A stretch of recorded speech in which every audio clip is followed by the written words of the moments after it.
Well, we don't yet know whether the drones over Copenhagen were Russian or not, but they certainly could have been.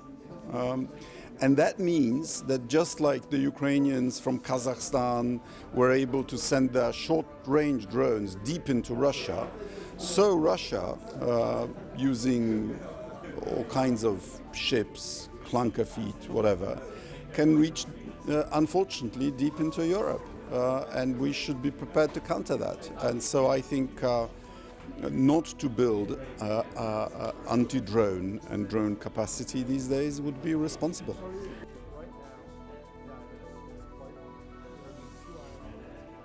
I hope so.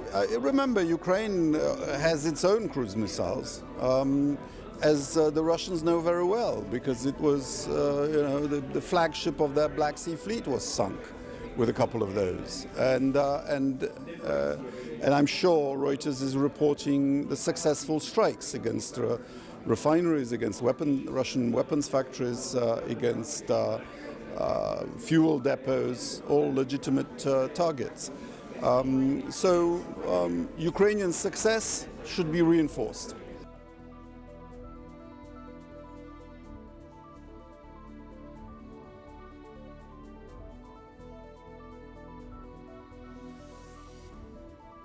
There's an initiative called PURL, P-U-R-L. I'm not sure what it stands for exactly, but yes, governments can pay in to buy some particular weapons that only the United States can provide, and Poland will be a part of it.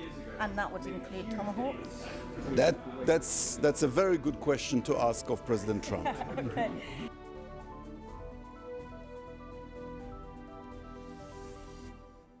We need to help Ukraine cope with this. They need generators, they need spare parts for their grid, for their generating, for the electricity plant. And secondly, they desperately need anti-aircraft assets. They need short-term, short-range, medium-range, the full spectrum.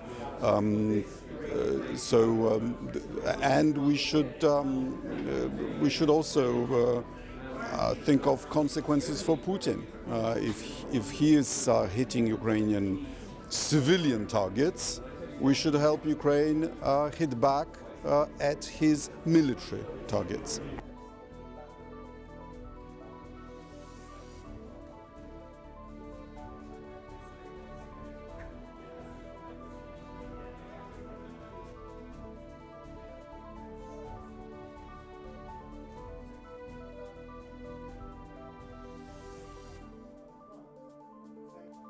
The Ukrainians are planning this war for 3 years, which is prudent. And we need to convince Putin that we are ready to stay the course for at least those 3 years, that Ukraine will not be abandoned, that she will have the resources to keep the Ukrainian state going, and the Ukrainian army and the Ukrainian defense industry. And then Russia can be made to change course. It is simply not true that Russia always wins.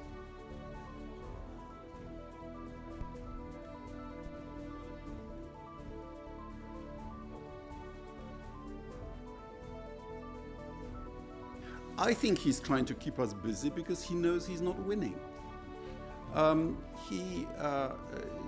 This operation was supposed to take 3 days, and he's still fighting in Donbass. He started fighting in Donbass 10 years ago. That's not my definition of victory.